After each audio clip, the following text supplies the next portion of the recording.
Hi, I'm Adam Abraham. The question and our willingness to be honest on the deepest of inner levels are the keys to unlocking the power of genome healing. That's because, in spite of massive social conditioning to the contrary, the healer has always been within us. In this video, Carol Roberts, who brought us the genome healing method, describes the fundamental questions that clients are encouraged to ask of what are perhaps the most overlooked aspects of our being, the organs themselves. I have some basic questions that I do ask, but then I sort of just go with my intuition. As you've seen, it's been different every time. But if you start off, the first question is, don't ask the organ, how are you feeling? First off, no point. Are you functioning optimally, or could you use some help? That's the first question. And they will in nearly every case say, yes, I need some help. No, I'm not functioning optimally, I need some help. If you just say, how am I feeling, they'll go, oh, you know. So, are you functioning optimally? Or could you use some help? And they'll always say yes. The workshop instructs you in how to facilitate this inner dialogue. It's actually quite easy once you get the hang of it. Okay, and then you can say, what are you feeling within yourself? Once they've asked for help, they're open. What are you feeling within yourself? Try to get them into that feeling. They might say, I'm tired. I feel worn out. I'm exhausted. How does it feel when you're just exhausted, and that exhaustion continues? You can even say that. When it continues, then I don't want to be here.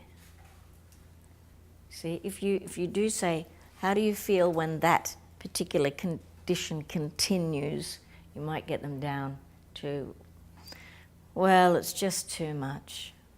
And what does it make you want to be or do when it all gets too much? What does it make you want to be or do?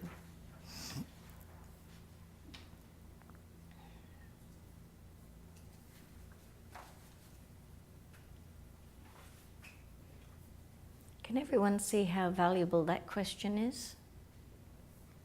What does it make you want to be or do? Oh, be or do. Well, I just want to do nothing. Or I just want to be nothing. I just want to get out of here. When you find that runaway flight response, you can even take them further. Thanks, honey.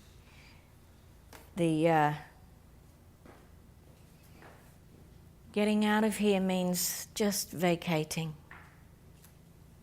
Just not here. And of course, with that vacating of the consciousness within that part of the body, there's no consciousness within the body to regenerate. There's like an energy leak. So it's drawing the energy out of the body into non-existence.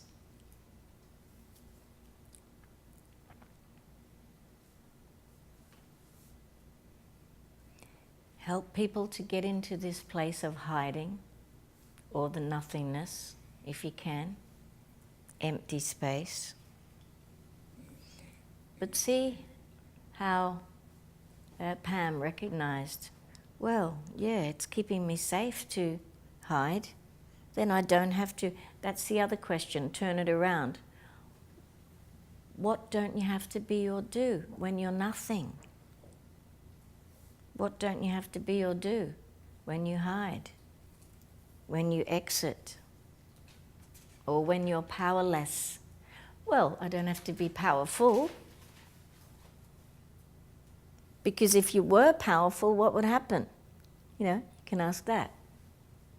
I don't have to be accountable. I don't have to try. Because if you tried, what would happen? Well, I'd fail. And then I would feel like I'm nothing again. So it's better to be nothing from the beginning, to try and fail, and then feel yourself as nothing even one more time. So it's better just not to try, rather than rehashing all that. And after a while, the person just comes down with chronic fatigue syndrome or whatever it is, doesn't even want to get off the bed. Feelings like these can live within us years before they show up as diseases that a prescription can be written for. And yet, if we're willing to ask questions such as these, an inner malaise can be turned around before it ever becomes an outer one. And with the powerful exercises that are taught in genome healing, the inner despair can be corrected even after it has come to need an outer repair.